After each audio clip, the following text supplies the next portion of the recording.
Este episodio del Infield Podcast es presentado por Chisquecitos con sabor a tocineta, intensamente sabrosos. FacilitoBet.com, la mayor organización al servicio de su suerte. Y también es presentado por sellatuparlay.com. En Sella tu Parlay compartimos tu pasión por el béisbol, las jugadas deportivas y mucho más. Aficionados del béisbol, encantados de visitarlos nuevamente en el Infield Podcast. Hoy estaremos acompañándoles Efraín Sabarce y Freddy Chercia en esta edición en la cual, por supuesto, no haremos otra cosa que de la gran final. ¿No es así, Efraín? Una final, Freddy, realmente pareja, como uno podía prever, tomando en cuenta que fueron los equipos de mejor ofensiva, no solamente durante la ronda eliminatoria, sino también en el todos contra todos semifinal. Y en esa segunda fase, pues tomando en cuenta la paridad que mostraron estos conjuntos, uno podía prever que esta fase definitoria del torneo 2021-2022 pues no iba a ser sencilla de dilucidar. Y estamos viendo luego de los 3 primeros compromisos, por supuesto, Caribes tiene la ventaja luego de ganar los 2 primeros encuentros en Puerto La Cruz, pero cada uno de esos 2 primeros compromisos, Freddy, fueron resueltos por diferencia de una carrera, por lo cual, y tomando en cuenta también lo cerrado del compromiso de ayer jueves, uno puede entender que las decisiones de los managers pues están teniendo una preponderancia indudable y muy probablemente vaya a ser así para el resto de la serie.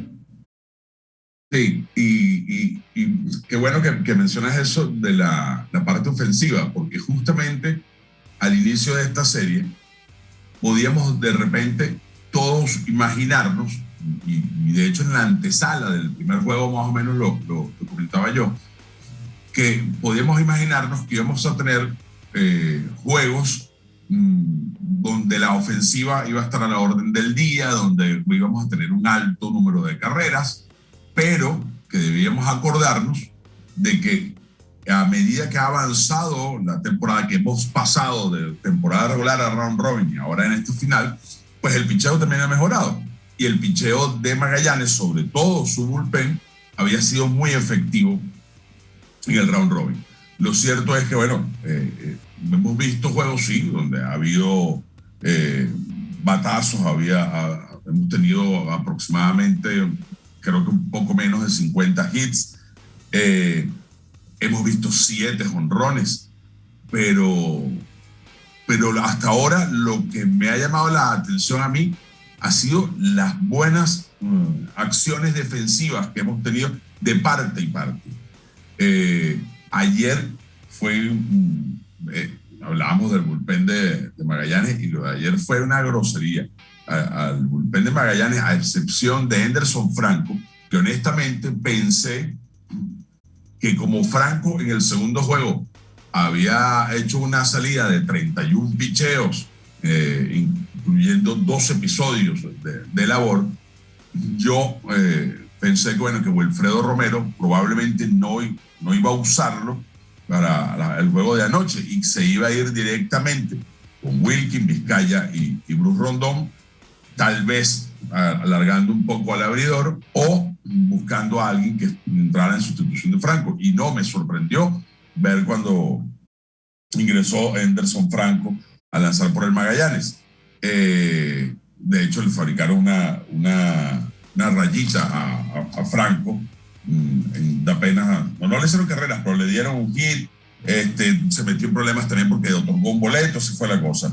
Y al final logró sacar su inning, pero luego lo de Wilkin Rodríguez, Anthony Vizcaya y Bruce Rondón, pero fue que no les dieron ni foul. Esa es la fórmula que ha venido utilizando desde la ronda eliminatoria y que, por supuesto, muy buen resultado le ha dado Wilfredo Romero. Por eso también llamó la atención la manera como extendió a Junior Guerra en ese primer compromiso, que termina siendo pues esa una decisión clave para explicar el triunfo de los Caribes. Por supuesto, uno no puede asegurar que teniendo Romero un comportamiento contrario al que vimos durante ese primer compromiso, el desenlace del encuentro haya sido pues sí, habría sido distinto. Sin embargo, pues sabemos que fue lo que ocurrió, tratando de extender la labor de alguien que ciertamente venía lanzando muy bien, pero que ya entonces estaba enfrentando por tercera vez a un line-up tan difícil como el de los Caribes, pues termina eso de alguna manera explicando el triunfo de Anzoátegui en ese primer compromiso frente a Magallanes. Yo creo que tiene la posibilidad Romero de ser mucho más cauteloso con sus abridores por la manera como al menos 3 o 4 de sus relevistas se han comportado a lo largo de toda la campaña y especialmente durante la postemporada. El trabajo de Vizcaya, el trabajo de Franco, por ejemplo, a los cuales le ha dado tanto uso durante estas semanas de enero y las últimas del mes de diciembre, cuando comenzó el todos contra todos, pues habla no solamente de la confianza, sino del dominio que han tenido esos lanzadores a pesar del desgaste que tienen, sobre todo en el caso de Vizcaya, desde la ronda eliminatoria. Entonces, para mí, allí tiene Romero un punto a favor, repito, para ser un poco más cauteloso con respecto a la actuación de sus abridores y además tomando en cuenta la experiencia, la calidad, el potencial del line-up de los Caribes. Esta es una alineación, Freddy, que tú difícilmente vas a ver de parte de un lanzador dominarla a esa alineación enfrentándola 3 veces en un mismo juego, independientemente de la calidad y del nombre de quien sea el abridor, llámese Junior Guerra, llámese César Jiménez, quien ayer pues le dio la razón a la gerencia del Magallanes en un juego, pues por supuesto para ellos prácticamente de vida o muerte. Yo no sé si tengas la misma opinión que yo. Bueno, yo te voy a decir, Efraín, honestamente, y lo sabes, a mí no me gusta criticar las acciones de los managers, más porque siempre he considerado que el béisbol es un deporte tan complejo que muchas veces las situaciones tienen varias ópticas, distintas formas de verlo. Y yo ahí respeto mucho a la decisión de los managers, realmente si sea buena o mala su resultado de la acción que le haya tomado. Pero yo considero que si bien a Wilfredo Romero hay cosas que le han resultado durante toda la temporada regular, ya esto es final. Y sí, tú puedes seguir un patrón, pero no, eso no significa que siempre tengas que seguirlo. Por ejemplo, en esa primera salida de Junior Guerra, la efectividad de Junior Guerra después del cuarto episodio es pero una cuestión abismal, muy diferente a lo que es su efectividad en los primeros innings. Cuando terminaba el quinto episodio, de hecho se lo comentaba fuera del aire Iván Medina, que estaba yo en la transmisión, yo me imagino que Junior no va a salir para el sexto episodio.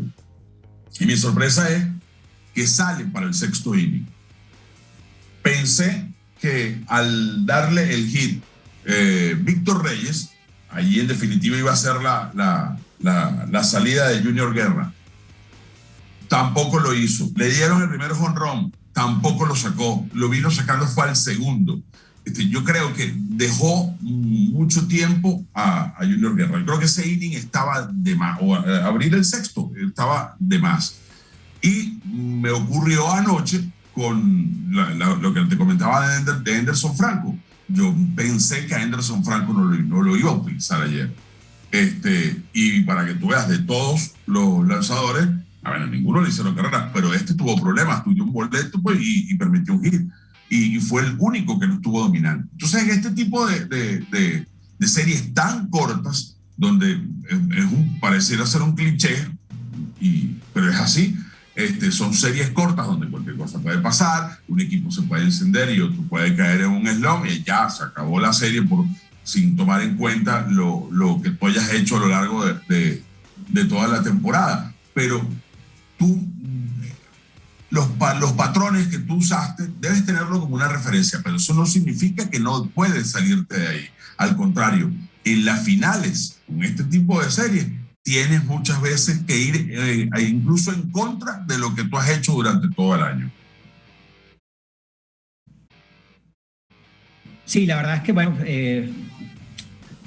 es interesante sin duda lo que ha ocurrido, ¿no? A partir de las decisiones, porque como decíamos anteriormente, nadie puede asegurar que tomando determinaciones distintas, pues los resultados iban a ser diferentes a los vistos. Pero, pues bueno, lo que ocurrió pues está a la vista de todos y pues termina siendo esto, me parece importante para ayudar a explicar el resultado, al menos de los dos primeros compromisos de esta serie final, que ha sido además muy bien jugada. Tú hablabas al principio de la defensa de cada uno de los conjuntos y la verdad es que eso habla de la calidad del béisbol que estamos viendo en este momento. A partir de la aplicación de fundamentos, de jugadas extraordinarias, uno puede calibrar de mejor manera, con mayor exactitud, la calidad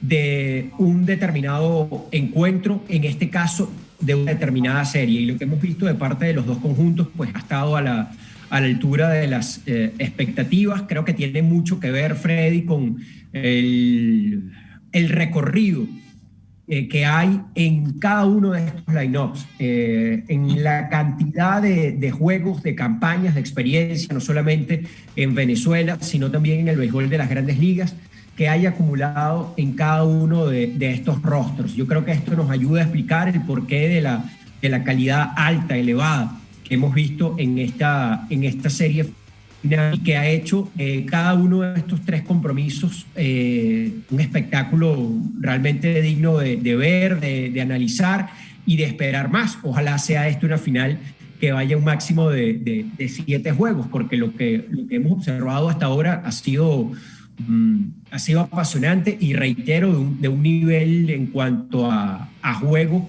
bastante alto. Esto es el Infield Podcast. Todos los lunes y viernes puedes disfrutar lo mejor del Infield Podcast por Mundo R, así como de lunes a lunes puedes jugar y retirar con facilitobet.com. No importa si es domingo, feriado o bancario, juega fácil y cobra a diario en facilitobet.com. La mayor organización al servicio de su suerte.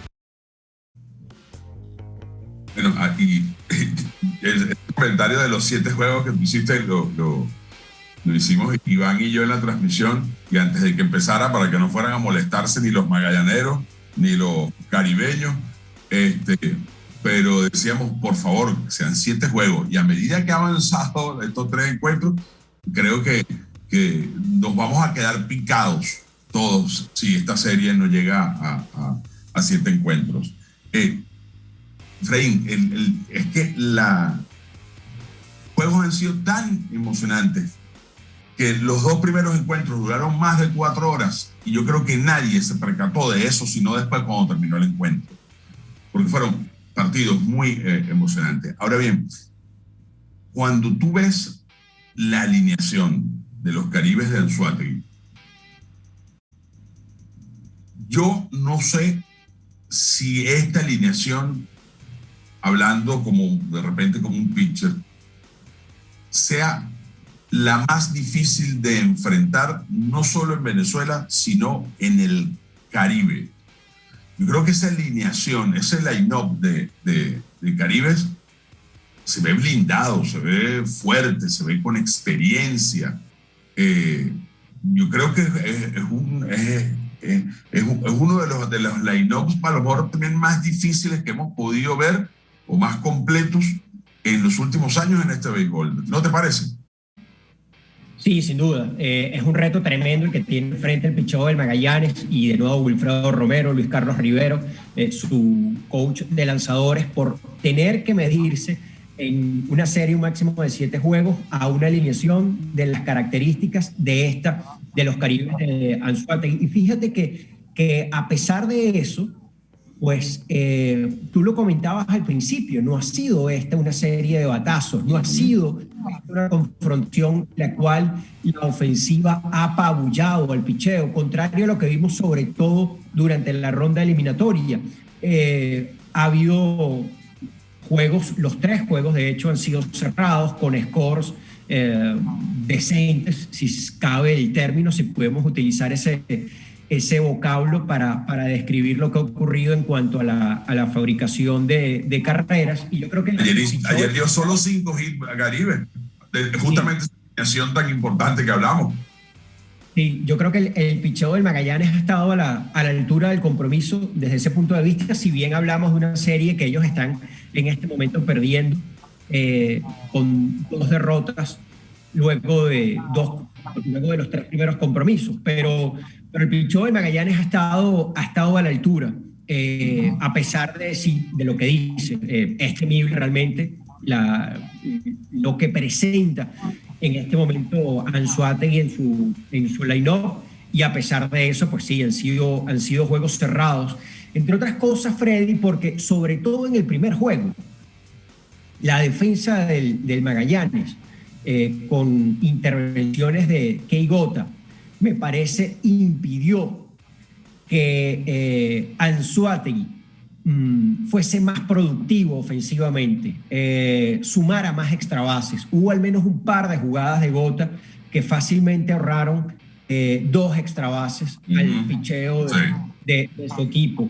Y esto me lleva también a pensar lo distinta que podría ser la serie en caso de que Kei Gota no pueda jugar en el resto de la confrontación. Ayer, pues, salió molestias en el brazo. Sabemos que él ya venía jugando con molestias en la espalda.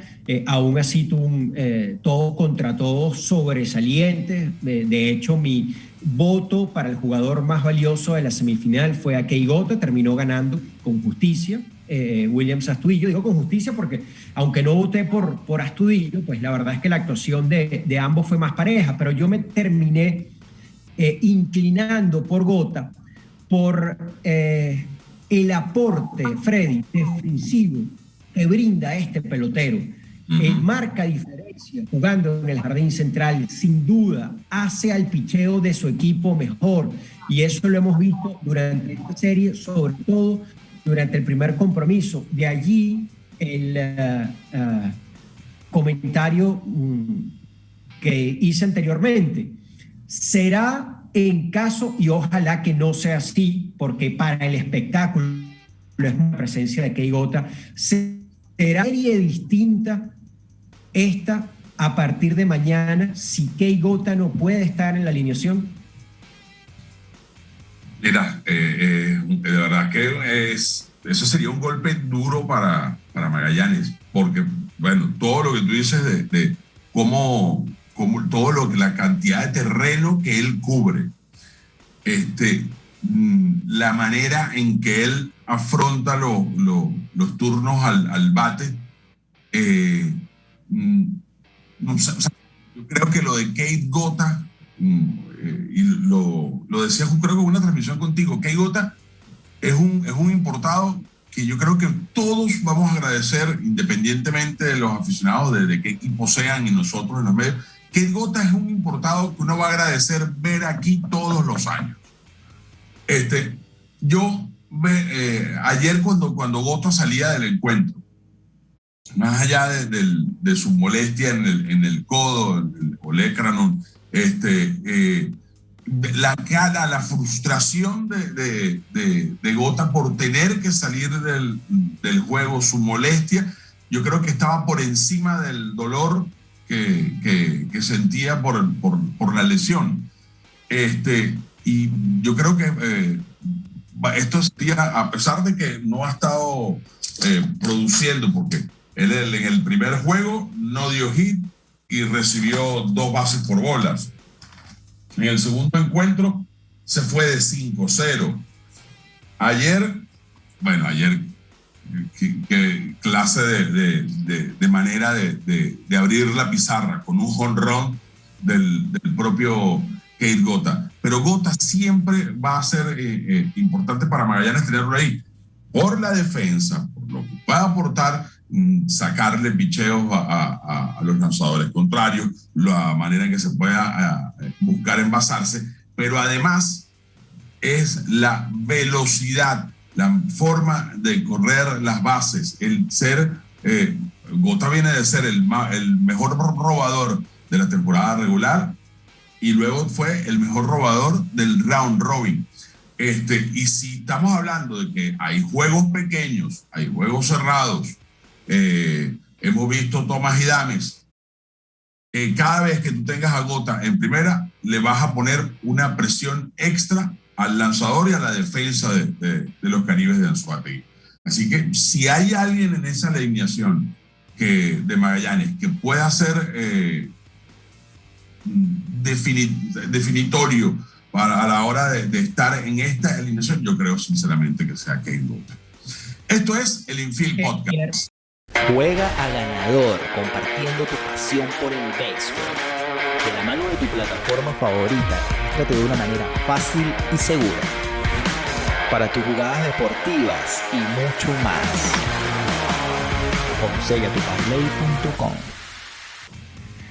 Sabes que ayer cuando veía precisamente a Wilfredo Romero correr al jardín central para ver en qué condición se encontraba Kate Gota, recordé un episodio en la carrera de Wilfredo Romero, del cual yo no tenía noticias y que el propio Romero me comentó hace un par de semanas en el universitario. Wilfredo Romero tiene una cicatriz en el codo derecho, una cicatriz grande producto de una operación de la cual fue objeto mientras jugaba en AA con los Dodgers de Los Ángeles.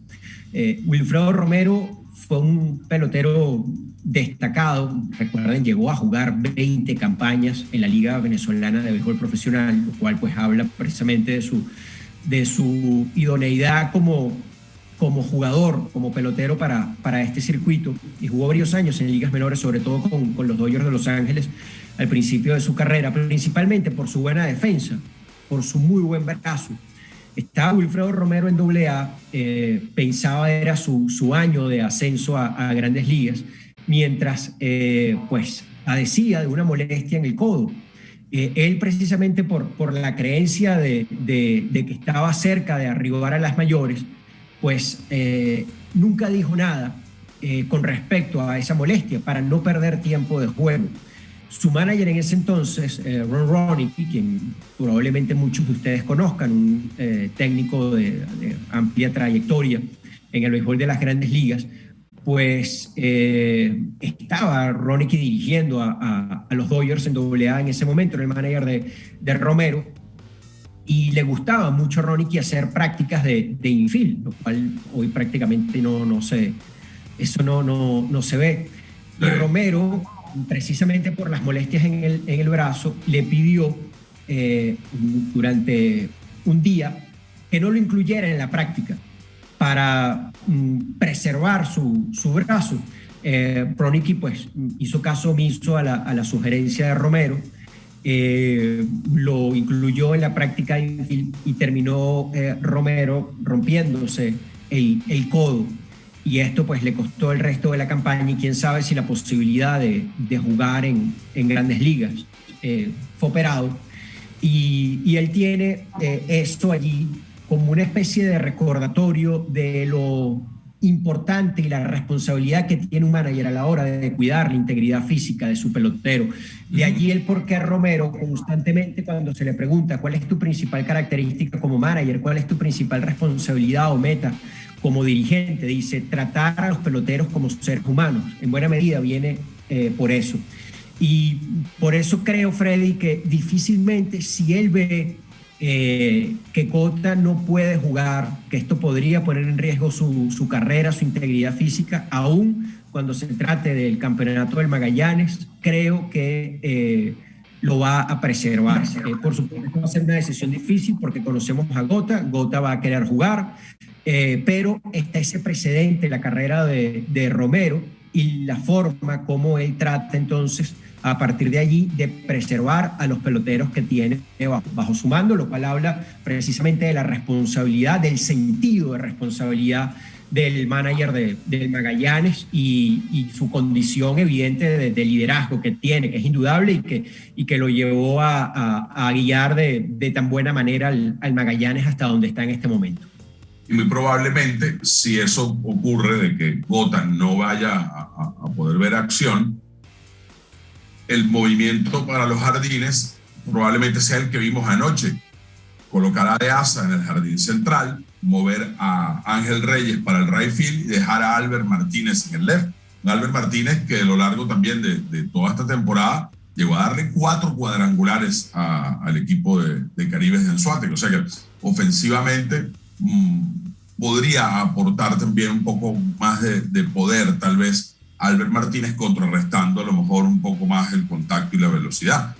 Pero sin lugar a dudas que a pesar de mover a De Asa al center field y que prácticamente tengas a los otros dos, o a mismo Ángel Reyes y el ingreso a Albert Martínez, creo que los jardines no van a ser tan completos como la manera a la que estamos acostumbrados a ver.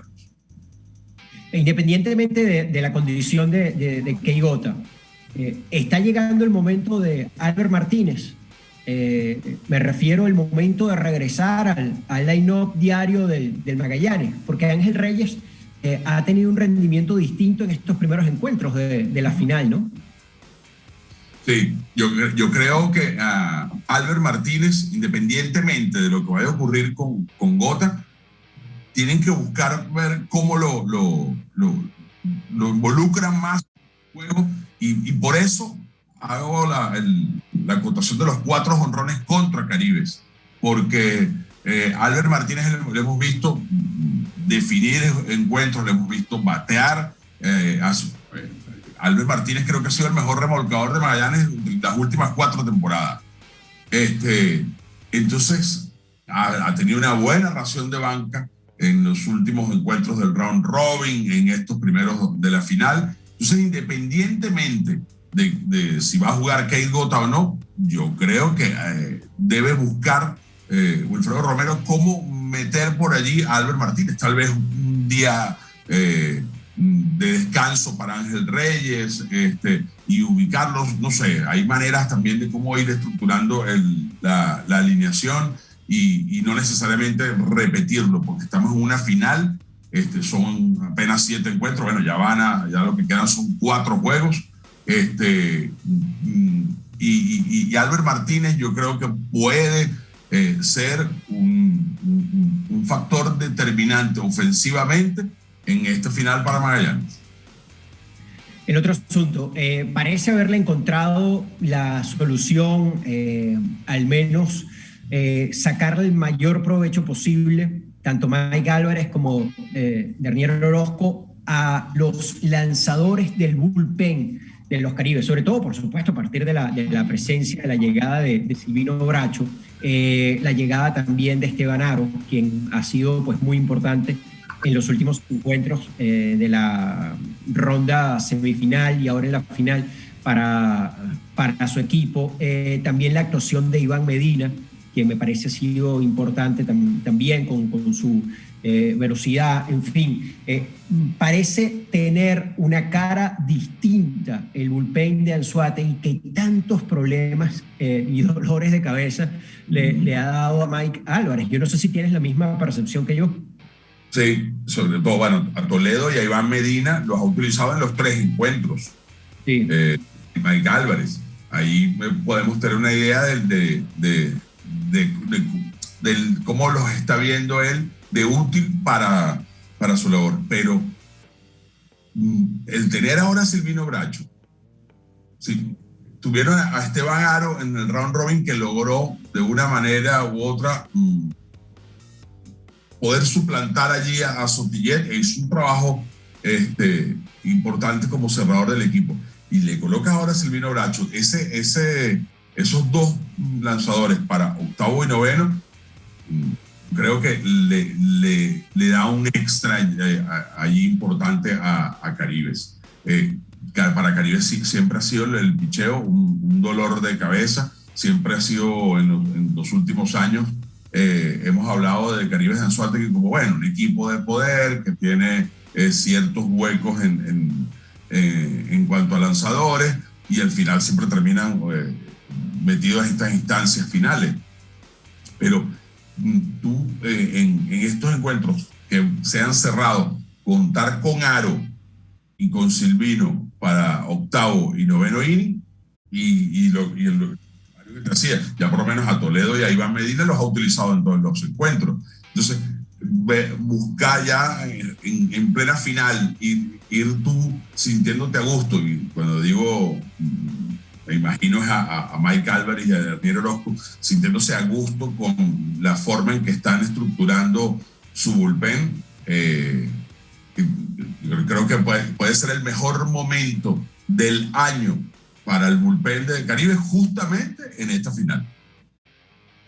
A ver cómo le va a cada uno de los cuerpos de relevistas, tomando en cuenta la manera como están siendo utilizados sus principales piezas, ¿no? Los de más confianza, lo seguido de cada uno de ellos, reitero, en ambos conjuntos, porque uno puede pensar que en algún momento el agotamiento, el hecho de lanzar tan seguido ante un mismo equipo, pues pudiera en algún caso pues hacer mella, ¿no? Dejar de ser efectivos a partir de eso, de lo repetido, del desgaste, en fin. Pero uno entiende también que es muy poco lo que pueden hacer los managers, tomando en cuenta la situación de cada uno de los bullpens.